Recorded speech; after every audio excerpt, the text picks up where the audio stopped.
a lot of that is really due to Tom's influence, both in his science and the way that he is as a collaborator and a colleague. Along the way, he gained a second co-advisor in Will Ratcliff from the School of Biological Sciences. And I think in the talk that he'll give you today on the incredible work that he's done over the past N years, that really ties a lot of physics and evolutionary biology together in a unique and, I think, fascinating way. So without further ado, take it away, Tom. Thank you, Peter, for the introduction. Thank you all for being here today. I'm really excited to share with you some of the exciting work that I've been doing for the past now 6 years. Wow. Before I do that, I'd like to point out that science is not an individual effort, but rather, if I can switch slides,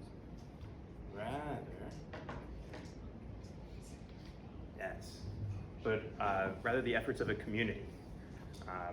Here are some of the people who have guided me, mentored me, sharpened my thinking, and collaborated with me past and present, and also perhaps future.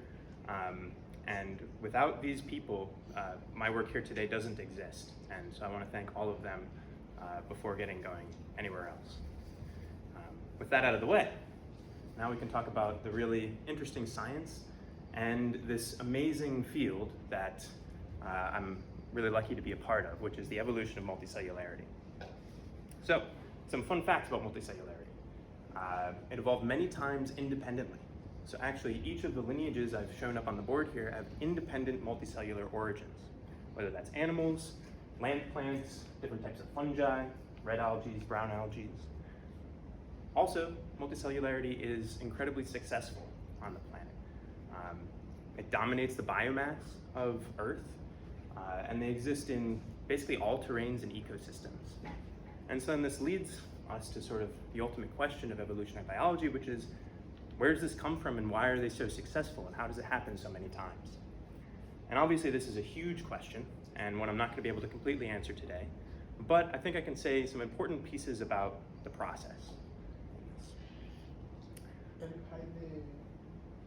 Yeah.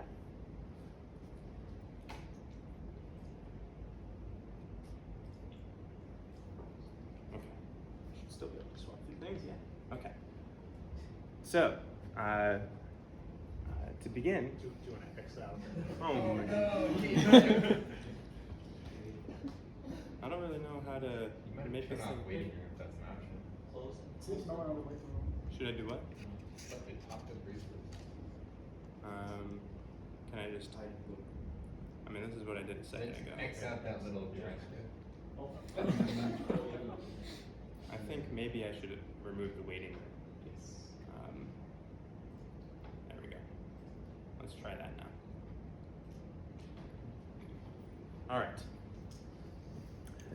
So we have this huge question, and I'm going to zoom in on two particular pieces of this huge question, which I think are sort of shared characteristics of all of these organisms. I think it's unavoidable. And so one of these characteristics is they're big. Sometimes they contain trillions of cells. Now, not all multicellular organisms are big, but these ones are. How did they get so big? And the second feature of them is that they have what I'm going to call spatial patterning.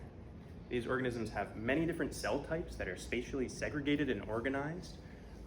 They form these really interesting patterns and reproducible patterns. They have organs that do different tasks and functions that keep this organism alive, and that's part of the reason why multicellularity is so successful. And so what we want to know is, how do you get big and spatially patterned organisms? As it turns out, these two things are linked. And the hypothesis for how they're linked goes something like this. Let's start with just imagining a large organism. Large organisms inherently generate nutrient and signal gradients that span their multicellular body. Those gradients look something like this. So here's an example of what a multicellular yeast cluster with maybe a couple hundred cells in it. And what is stained here is oxygen. So the red cells on the exterior can receive oxygen and are using it. the green cells in the interior are not getting access to that oxygen. And so this is just an inherent part of being big. They're diffusion limited. The cells on the outside are eating it all up, and the cells on the inside are starved from this, and they can't reproduce like they normally would be able to.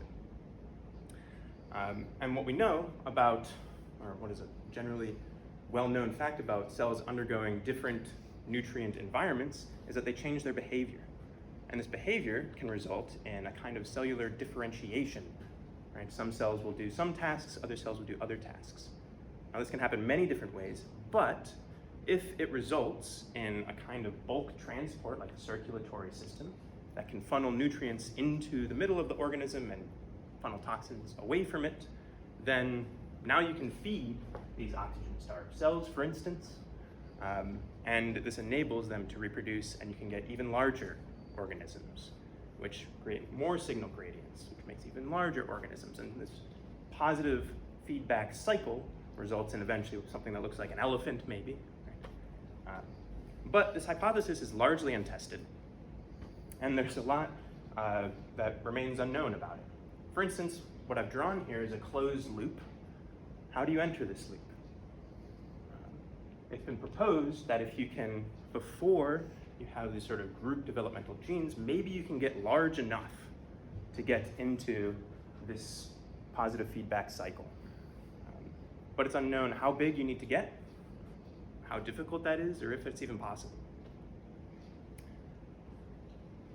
So, to me, coming at this problem as a biophysicist, what obtaining large size means is many rounds of cell division where the cells remain physically attached to one another. And this physical attachment is important because this is how you form a group in the first place. Without that attachment, you don't even have a group. And this immediately means that mechanical challenges to multicellularity become relevant. Namely, forces have the potential to break the intercellular bonds that hold the organism together, whether they're external forces like the kind of shear flow I've diagrammed here, or internal forces that turn out to be really important. What you see is one yeast cluster in an overnight culture. Its cells are continuing to reproduce, and they're reproducing in places where there's not space for them, and they push up against one another. And they stress the bonds that hold this organism together until finally those bonds break. And this happens repeatedly over and over during the course of a overnight when they're laying in the test tube. And so solving these mechanical challenges to becoming large becomes an integral part of being multicellular. Extant multicellularity can solve these challenges because they have group developmental programs and group level genes that coordinate cells where to go. Here I've got a fruit fly embryo where different cell types have been stained with different colors. And you can see that even in embryonic stages, they're organizing these cells into patterns. They're reducing this internal stress buildup, and this precise choreography is a fundamental feature of extant multicellularity. But at the transition point, these organisms don't have group level genes like this. And instead, they look something more like a jumbled heap of cells. And so how can these things solve these mechanical challenges to becoming large? Well, the ways that are available to them are to either have some kind of emergent process of cell organization, or to just become really tough, to be able to weather these new forces that they're under. And exploring this is going to be the topic of my talk here today. How difficult is it, and what new kinds of adaptations are relevant for doing these things? So my talk is broken down into kind of 3 sections now. In the first section, I'm going to ask how are cells organized absent a group level genetic program? In the second part, I'm going to ask, are groups able to adapt to become tough and large? The answer is going to be yes. I'm spoiling, I guess, a little bit there. And then in the third part of my talk will be kind of some more ongoing work where I'm asking, how easy are biophysical mechanisms for getting tough and large to obtain? How universal might they be? So, with that said, let's jump into the actual science. So, how are cells organized without group level genes? What this comes down to is the fact that a multicellular organism is self-assembled, it's building itself, right? And self-assembly is fundamentally a noisy process. And so organisms, and nascent multicellular organisms in particular, this manifests because the processes of cell growth and cell death are random in the sense that they can happen sort of at any time, anywhere in the multicellular body, with any orientation, pushing each other around, right? There's no blueprint. And we have this kind of intuition that this is a bad thing, that if you randomly crumple up a piece of paper, you're not going to get a very functional paper airplane, but also that randomly crumpling up a piece of paper is never going to happen exactly the same way twice, right? And this is a problem for organisms because they need to have some kind of reproducible traits that they're able to pass on through their offspring, right? So this seems like a difficult problem for them. Nonetheless, I'm going to posit here that stochastic processes can lead to highly reproducible and repeatable cell organization. And I'm going to call this a kind of multicellular ground state. And I hope you see why in a few slides. How this works. Well, let's highlight a few key facts of multicellular organisms that is sort of universal. The first fact: cells have to occupy some amount of space. They're incompressible below a certain number, so they have to occupy at least a minimum volume. Right? In practice, they occupy a minimum volume, but I'm also going to let some of the empty space around the cells, I'm going to sort of associate that with cells through like this Voronoi tessellation, for instance, so that we can assign this amount of volume to cell I, for instance. The second fact that's true of all multicellular organisms is that the groups take up space, right? But a specific amount of space, namely you add up all of the spaces of the individual cells and you get a total volume. And this ends up giving us a constraint on the mean volume for this organism. The last characteristic that's not true of all multicellular organisms, but is true of those at the transition point, is that cells are arranged randomly. And what a more technical way of saying this maybe is that there are negligible correlations, spatial correlations in volume between these different Voronoi pieces. And now the question is, with these three rules, can we predict something like the cell packing distribution, right? Distribution of volume per cell here. And the answer is that actually StatMech gives us some really nice tools for doing this. The maximum entropy principle, where we just take these three things and we make a best guess.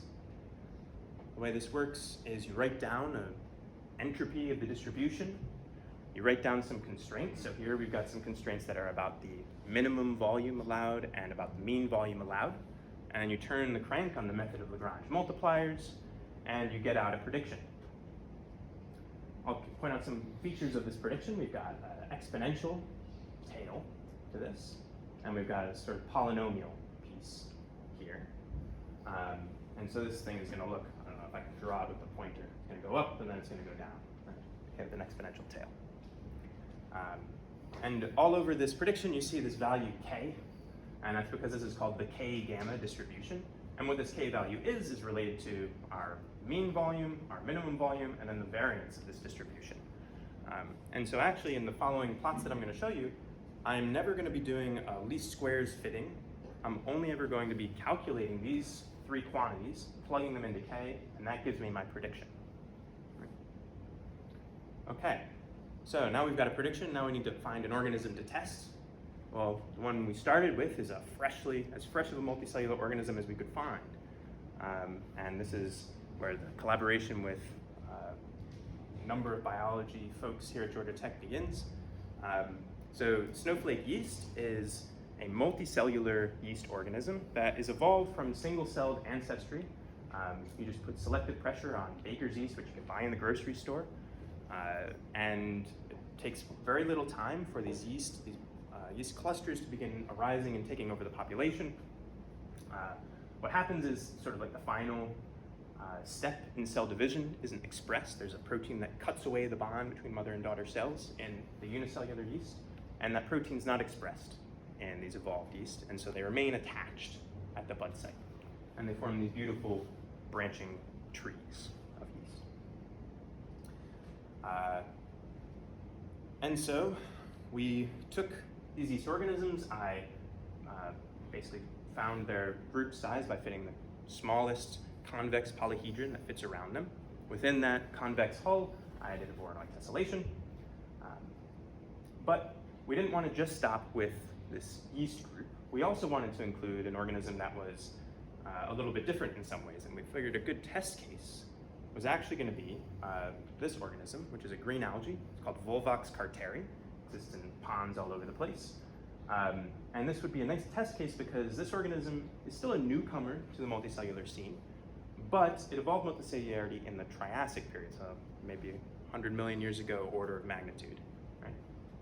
And it's also a nice test case because it's quasi-two-dimensional. These little green dots are distributed around the surface of a sphere, basically. And so we don't have to think about volumes for this organism, but instead areas, which our theory allows us to do. And so we might as well test that here. So now in both of these cases, we construct a Voronoi tessellation, and we get the distribution, and we see what our prediction says. For snowflake yeast, it does a really good job. Both for the entire organism in orange, and for specific like sub-pieces of the organism, whether that's an inner core, kind of an outer shell, or some sort of in between the two. This plot on the right-hand side is meant, if y is equal to x, you see a line that goes straight up like this, that means that a perfect prediction is happening, right? And for the Volvox, it also does a pretty good job. There's some minor deviations, which I don't really have too much time to get into today, but kind of the point is this K-gamma distribution seems to be a kind of backbone for this organism to be basing its cell organization upon. We didn't just stop with these two experimental tests, however. We wanted to test a variety of different growth morphologies. So in simulation, I simulated things that are sticky aggregates like biofilms. I simulated things that grow kind of like trees. I simulated things that grow like cells in a bag. I simulated things that grow like cells on a surface, and all of them, with sufficient randomness, look like the K-gamma distribution. Right? So it seems to be fairly universal.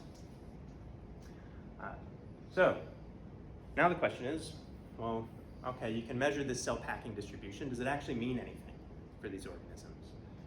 And the answer to that is absolutely yes. Cell packing is a really important property of niche multicellular organisms. To see this, let's zoom in on snowflake yeast again. So here's our yeast branching tree, and I'll point out a couple key properties of this organism. Number one, it has non-reformable bonds. So what this means is because these bonds formed during the cell division process, if you break them, they're not going to reform. Right? Once the bonds are broken, they're done. The second thing is that it has this branching tree morphology, which means that every cell is connected directly to its mother cell. As a quick aside, I'd like to point out this is not something unique to snowflake yeast. This is all over the tree of life, in plants, algae, fungi, some of the oldest fossils that we know of. Right? Okay, under the quick aside. If I draw like a sort of, idealized diagram of this snowflake yeast, what we see is basically if you take any single one bond that connects two cells, I picked this one in particular, but you could pick any one you want, and I break that bond, it fractures the group into two pieces. So only one bond ever needs to break. And this is in fact exactly what's happening in this overnight culture of snowflake yeast.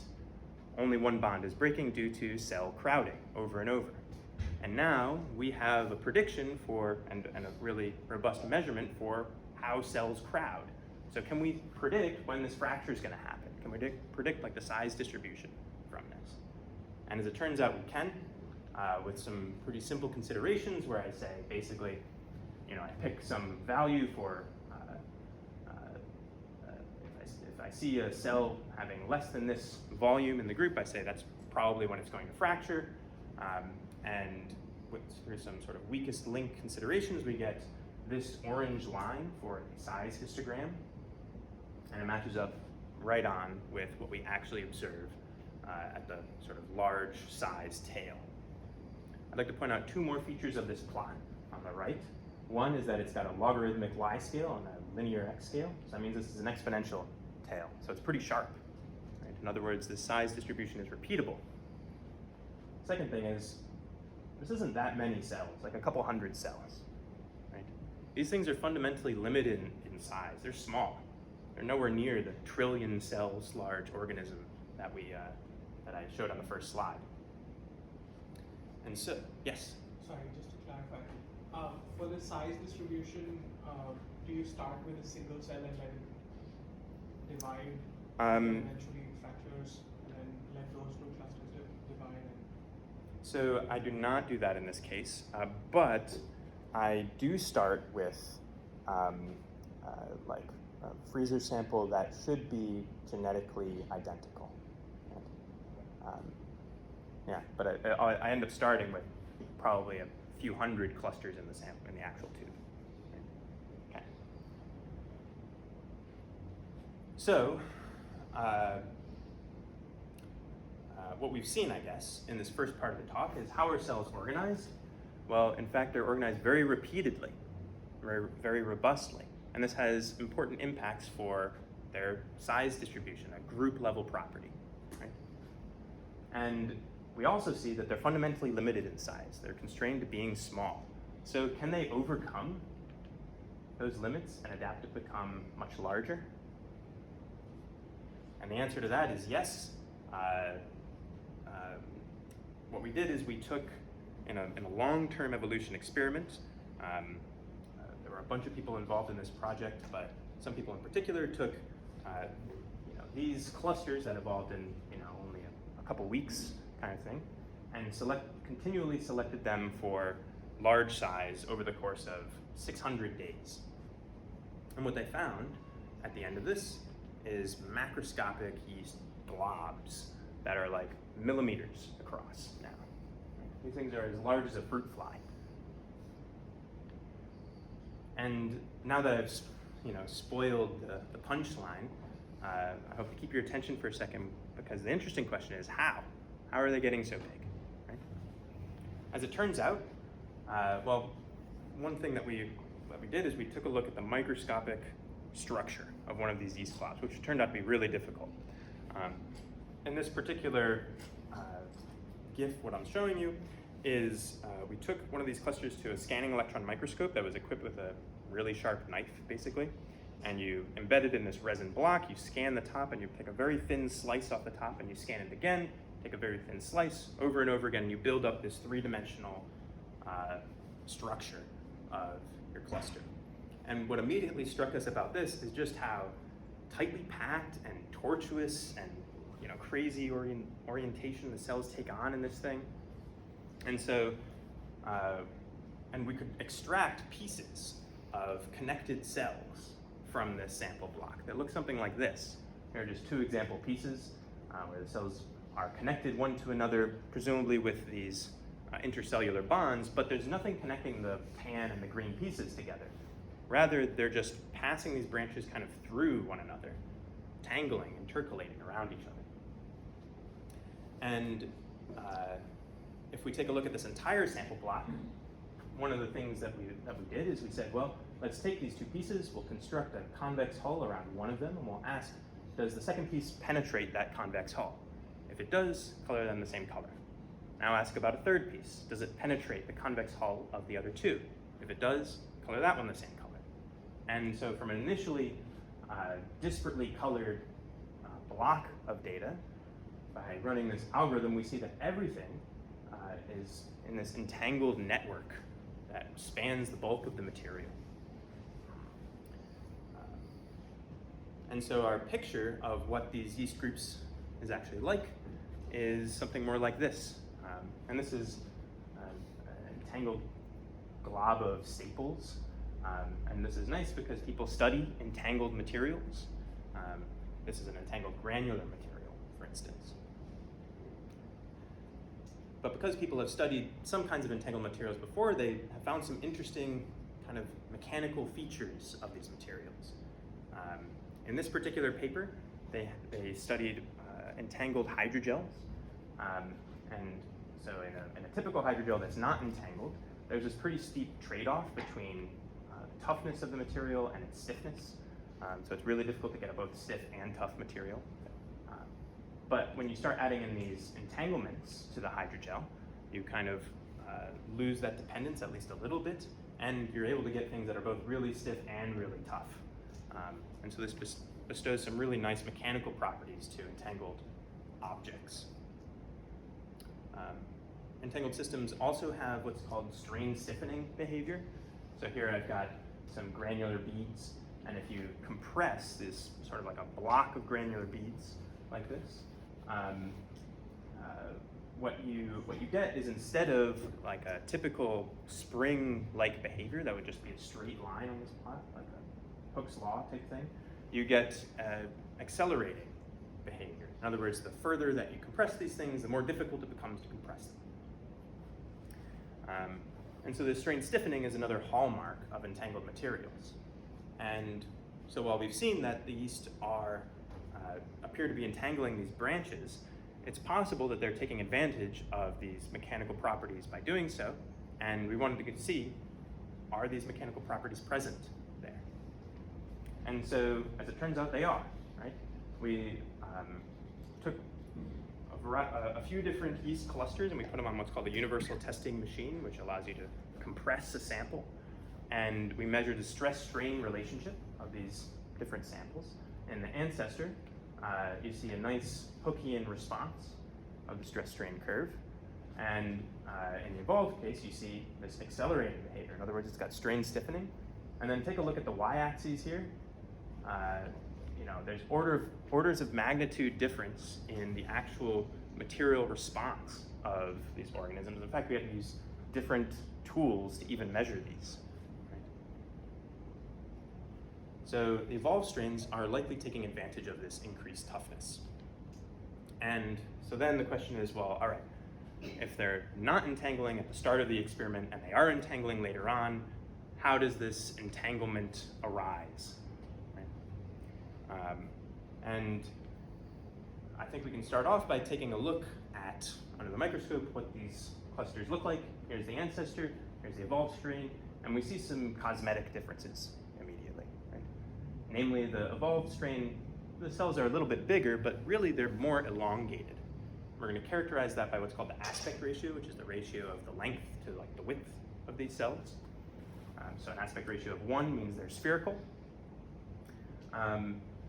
It's also a little bit harder to tell from this kind of image, but as it turns out, the bud scars are a little bit bigger in the evolved strains, 5 times larger by volume or so.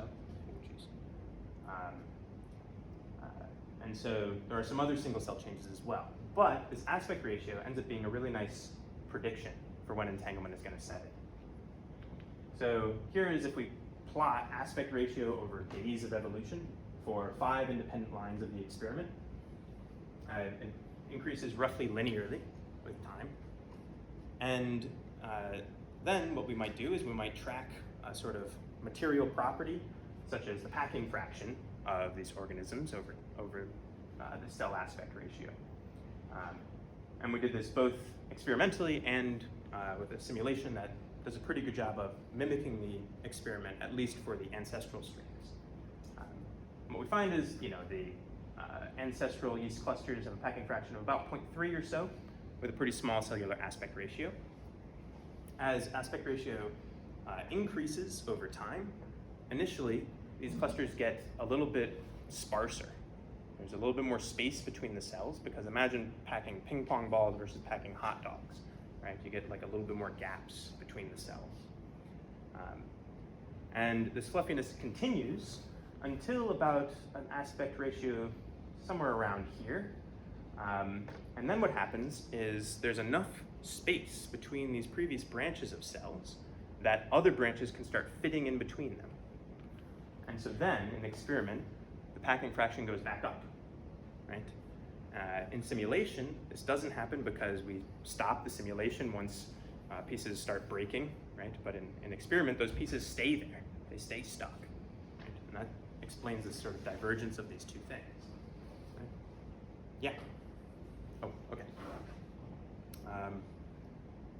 And if we, I guess by the way, this happens at aspect ratio about 2.2 or so. And so then if we plot cluster size versus this aspect ratio, right around aspect ratio 2.2, we see this massive jump in cluster size. They get, they go from being from having this, this moderate increase in size with aspect ratio to absolutely exploding. Right? And so the conclusion of this part of the talk is that single cell changes to cell geometry and intercellular bond size have the potential to alter group level properties like group level toughness, group level size. And so now the question is, well, how easy are these new biophysical mechanisms and how universal are they? And particularly, I didn't want to spoil the entanglement part, so I called it biophysical ways, but particularly I'm talking about entanglement here. Right? That has two answers, actually. The first is that it's all over the place, entangled stuff. Right? Visually, tree roots, this is like a scanning electron image of a lichen. You get mycelial networks. This thing is a fossil of a fungus that was like 25 feet tall in cross section. All of these things have these like tightly packed, intertwining filamentous and branching things. Right? So it seems to be all over the place, but a lot of the literature about entanglement in materials shows that it's not necessarily easy to establish in hydrogels and like granular materials and that kind of thing. They either have to be precisely engineered to do so, or there's like this sort of sweet spot geometrically. And so how do we reconcile this conflict between these two answers? Well, our hypothesis is that this difference comes because there's two different ways of establishing entanglement. You can either sort of assemble a material by having like previously disparate pieces that you kind of bring together, for instance, like these staples here, or this beaded chain. And this also happens in some living organisms, like these worms kind of wiggle themselves together. Here I've got some ant legs, and the ants kind of grab onto each other and hold onto each other to make this raft. Right? But this is kind of different than these other systems that I'm talking about, where these pieces are not lengthening during the entanglement process. On the other hand, things like tree roots or yeast, mycelial networks, they're continually adding material as the entanglement process continues. And so while for assembled pieces, you can always disassemble them, right? Like you just walk, if you take this kind of steps to assemble an entangled thing, you can just reverse that list and you can disassemble it, right? That's not necessarily the case for these grown materials. They have sink and source terms to their continuity equation. And so this makes it irreversible to agitation. So potentially this is where the difference comes from. Now, there's no, as far as we know, there's no theory about this, like a knot theory, because these things are rigid objects with loose ends. I think it's a pretty challenging problem. And so we don't actually know, if you were to give somebody an entangled object, could you disassemble it? There's not a known test for that. Right? And so we went empirically looking for some of these in our Snowflake Yeast data. So we have, for instance, these two entangled pieces. And I decided to test if they could be disassembled in two different ways. The first way is just by linearly translating these pieces with respect to one another, right? And I'm doing this entirely computationally, right? I just have like the data points for these. And so I could allow them to just pass directly through one another as I translate them. And then I could just calculate how much they're overlapping by during this process. And then I could do this in 1,000 different directions. And I could ask how many of these different directions resulted in a net overlap of X number, X volume. And so here's like one example run. So I'm pulling this thing in a particular direction. Here's the overlap tracked as I pull it, and I set some threshold for that value, and I say, well, they collided at this number delta, and then I can plot the cumulative distribution function of these different deltas. And what I actually found is that for this particular case, there were 30 instances out of 1,000 where I could pull them apart and they never collided, right? They never hit this threshold. So that's why this doesn't go to 1 up here, right? So that means that these two things are definitely disassemblable, right? I can pull them apart. The second way I tested this is by, instead of just translating them, I wiggled them. I gave one of them a random kick with respect to the other, a random step and a random rotation. If this resulted in a collision, I replaced them to their last allowable configuration, right? And if it was in free space, if I was just wiggling one of these things, what we get is this black line here. So I plot the mean squared displacement of this object, right? And so this is a log-log scale, so what this means is a slope of 1 to this line tells you that this is moving diffusively, which is what we expect in free space with these random kicks. And vertical sort of placement on this plot tells you something about the diffusion constant. Right? So then when I added in one interacting piece here, namely this interaction, and I ran the same experiment again, we see another mean square displacement that's got pretty much a slope of 1, but it's got a smaller diffusion constant, which makes sense because basically I'm effectively just replacing this object every so often, every time a collision occurs, right? So this results in a lower effective diffusion constant. And then I said, let me add in a third piece from the sample material. So that's this red piece now. And I tried to disassemble this gray piece from this configuration. And I did the same thing. First, I tried translating in 1,000 different directions, and we see that in all cases, this time, some sort of collision occurred in all directions.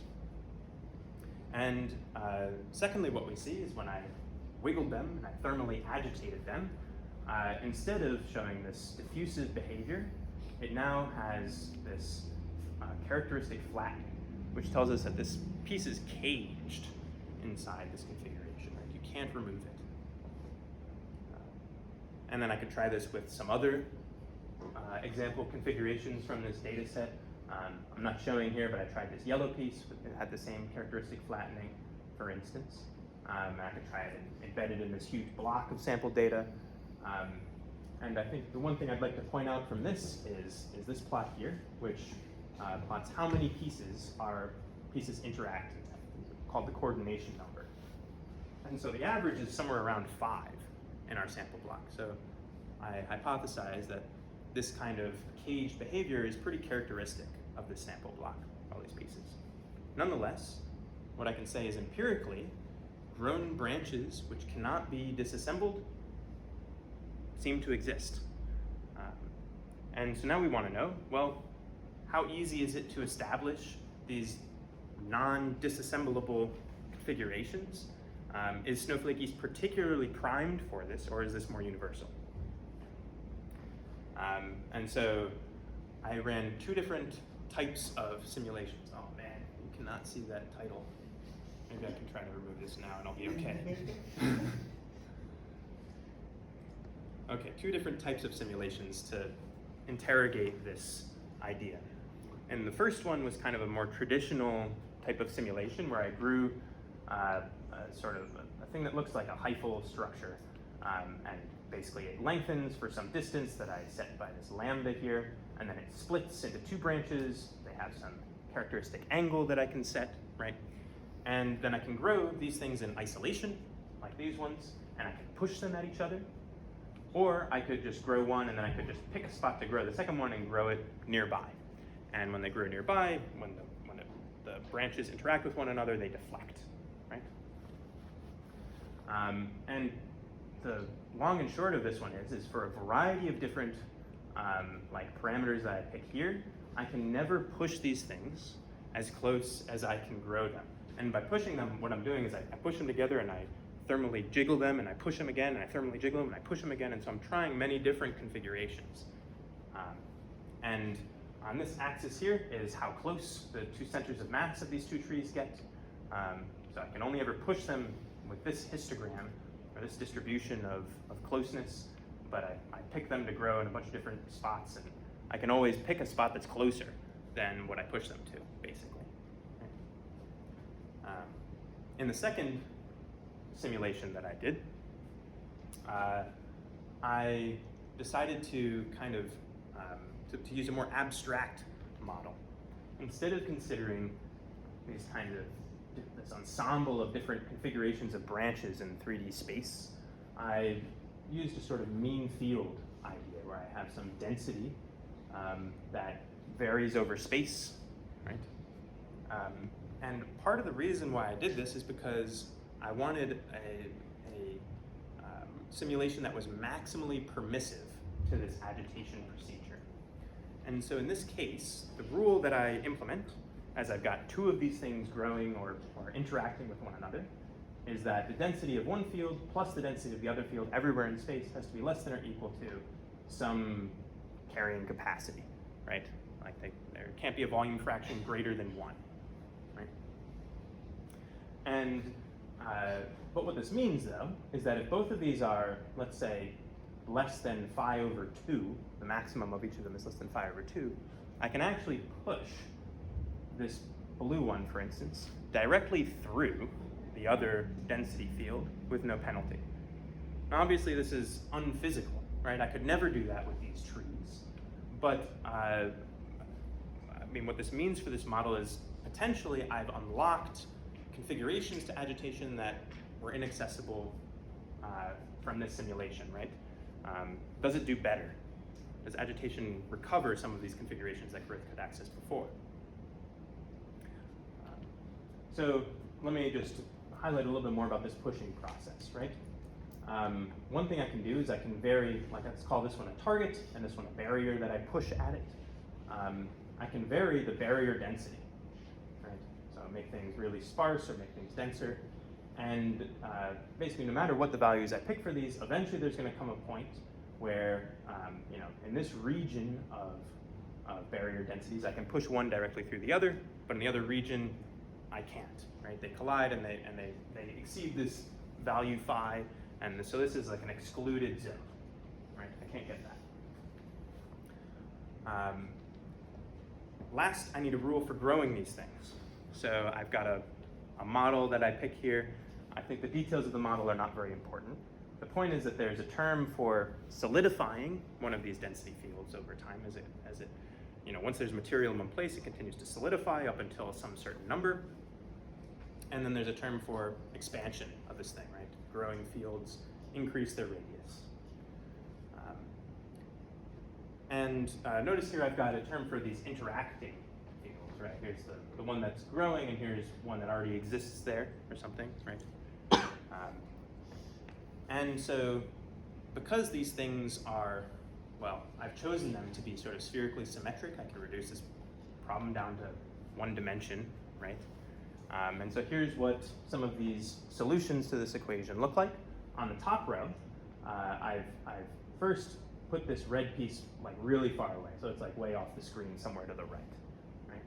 And then I start this growth process of this other item in free space from like over here. As color lightens, time is going on. And so eventually I get this free space solution that looks like this black line, right? And then I push this red barrier from far away, and here we're in the limit where you know, I can't push them directly through one another completely, so it stops here. That's where the sum of these two fields reaches that carrying capacity, right? In the bottom row, though, what I do is then I start this red barrier right here. And then I say, now grow me my density field. And the carrying capacity, as long as it's higher than the red field here, even if it's like right here, just above it, the growing field will always tunnel through the barrier, right? And once it gets to the other side, it'll continue growing as well. And so now if I tried to remove this red piece, it's completely trapped in there, right? I can't move it at all. And so what I get, you know, from before I had this sort of excluded zone and this zone that I could access from agitation. But when I grow these things, I can access configurations entirely in this excluded zone, even though this model is maximally permissive to pushing, right? There are still configurations that pushing cannot reach that growth can. And the difference, though, here on the y-axis is I'm plotting how long it takes to traverse the barrier. And so as you get closer and closer to this, you know, this carrying capacity here, this time takes longer and longer, right, for a variety of different barrier widths. And so the kind of conclusion of this part of the talk is that growth readily accesses configurations that cannot be disassembled for a variety of different growth morphologies, even for ones that are like incredibly abstract, right? And we've seen the evidence of this. I don't really have time to go into the experiments too much, but we've seen some evidence of this in experiments. I can grow yeast of different colors in the same tube in confinement, and these branches entangle with one another and make them difficult to pull apart again. Right?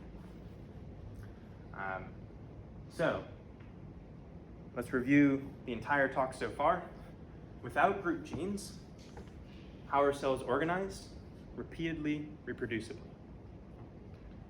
Can groups adapt to become tough and large? Yes, through single cell changes that emerge as group level properties.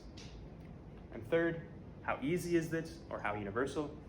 It appears to be all over the place because growth is kind of this new condition that we're kind of uncovering a little bit more about. Altogether, this kind of idea of things that can, without group level genes, reproduce themselves, but also repeatedly generate these group level traits that can, and novel group level traits, and partake in evolution by natural selection, is what I'm calling this Darwinian material. Right? These things don't have group level genes, but really only single level genes so far. There's a lot left to be explored about this. Here I've put just some of the big questions that I can think of while coming up with this talk. How do group level genes arise? Right? Will we see cell differentiation in our long-term evolution experiment? We've seen some preliminary evidence for this, but I think it would be really amazing if we saw some kind of spatial patterning of these yeast groups. If there is this cell differentiation, are they ever going to evolve kind of mechanisms for transporting nutrients, and how might that arise? And overall, what is the role of group structure in shaping evolution and biological materials in general? With that, there's a ton of people to thank. I started making this slide and I just gave up after like 2 seconds because there were just way too many people to put on here. But these are some of the people who have been very important in my life in the last 6 years, supporting me and through thick and thin, and I can't thank you enough, and you've made my life really valuable. Anyway, thanks for your listening. I'm happy to take any questions that you have now.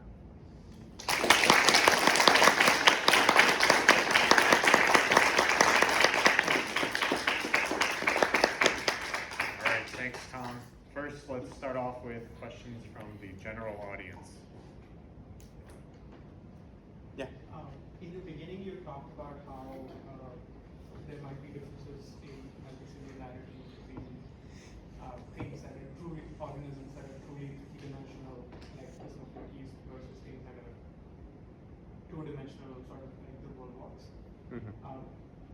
Do you see differences arising from dimensionality in the simulations for entanglement? I assume that becomes a big constraint there.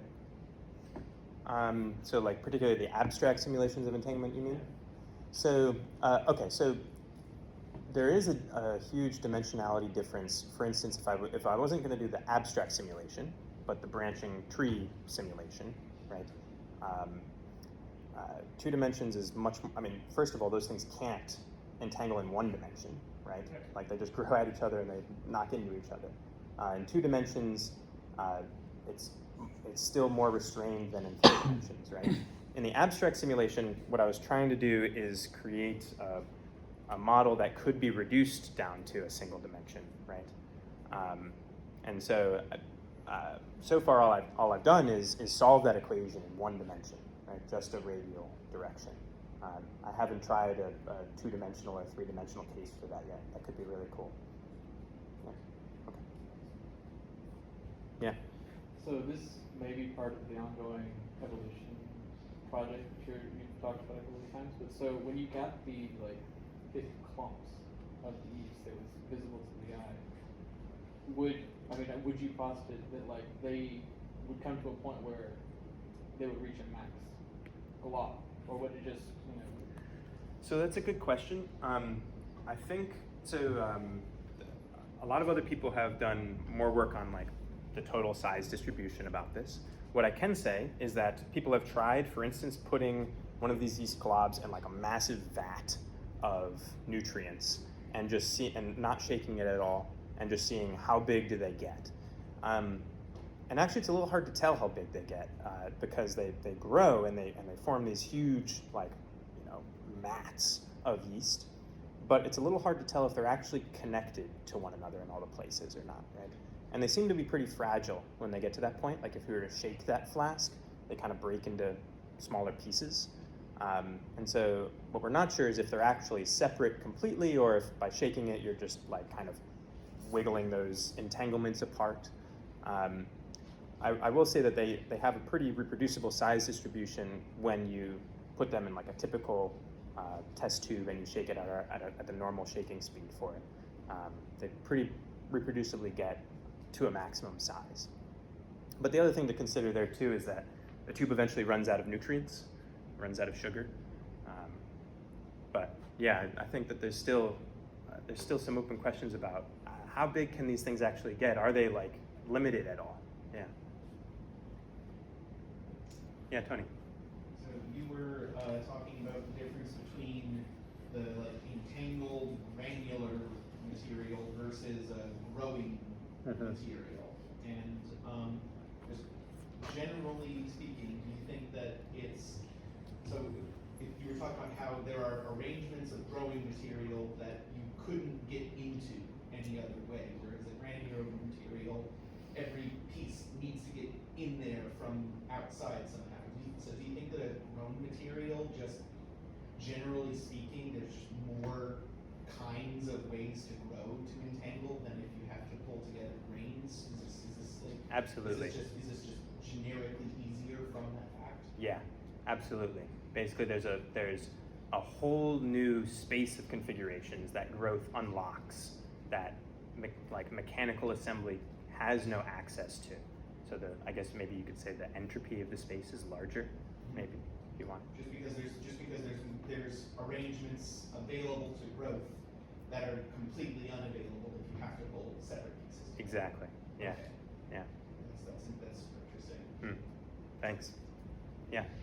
Speaking of this like entropy of like arrangements, the stuff that you work with were like completely rigid, or at least in your modeling were rigid. Have you tried like or thought about like if they were slightly flexible or even like very flexible, would that change things or change any thought about this? It would definitely change things. I mean, if you think about like a limiting case, if these things were like limp spaghetti without any friction, you could always kind of pull them apart as long as they're not like completing loops elsewhere, right? But as long as they have loose ends, you could always pull this kind of spaghetti-like thing apart, right?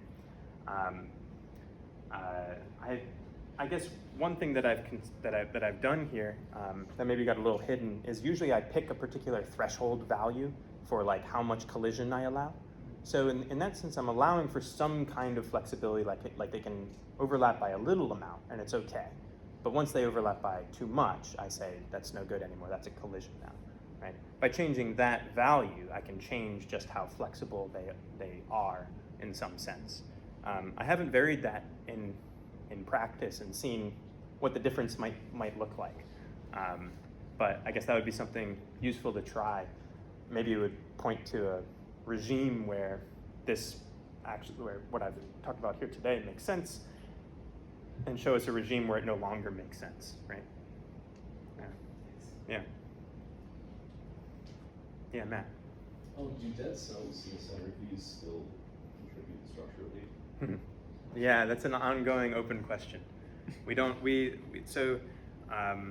It's really hard to image them, right? Like you can't see in the middle of this millimeter-sized cluster with optical microscopy. And so the only way that we were able to get that interior structure at all was they have to be killed, right? They're embedded in this resin. And I'm not sure even what the whole process is. Ali would know more, but I think they even bake the resin a little bit or something. And so I think it's kind of unknown exactly what role dead cells play here. Cells are dying, and certainly some cells die and they do what's called apoptosis, which is they like burst. That's actually been, there's a hypothesis going around the lab right now that that's a way for these things to reproduce as well, is that some cells will lyse basically, and they will release these kind of smaller propagules off that are not entangled yet. And so some other people would know a lot more about this than me, but I think we're calling it snow. It's kind of like shedded small pieces that come off of these big organisms. What? Goodness. I just shrugged because I've never heard that term, but I like it. It's all around the lab. Well, I didn't realize I was coming up with it. I was sure that somebody else had come up with that one. Yeah. Yeah, Dimitri. Is there any transfer of like information or stuff between entangled yeasts, or are they just structurally? So from what we can tell, they're not transferring like they're not. There's no like communication pathway that exists. So actually, I mean, one of the things that maybe I can point out here. I don't know where the heck this slide is. Maybe this is going to be. Yeah, here we go. So one of the things I can point out here is that permanent bonds in general allow organisms to create pathways between cells to channel nutrients and to send signals across. So here are some like scanning electron images of some fungus pores. Here's in plants, Plasmodesmata. Here's these pit pores and red algae, right? And so the fact that they lack these kind of intercellular connections between like the topologically separate branches means that they can't establish these. It's possible they could secrete some kind of chemical common good that others could uptake. I think that does, I mean, I don't know that much about yeast like community biology. I think that it's possible, but as far as we can tell, I think these ones are not really doing that. My impression, someone correct me if I'm wrong from the biocrab, my impression is that they will tend to secrete goods, especially when they're used to living in a sort of aggregative environment, like if you had like sticky Velcro-like proteins on the surface, so you could stick to one another, and then you could pop off and then re-stick again later on. That tends to be more the environment where these common goods become more prevalent. But as far as we know, there's no like information passing between them. Yeah. Well, I think with that, perhaps let's. Tom will be available later, perhaps with drink in hand, but for more questions. So let's thank Tom for.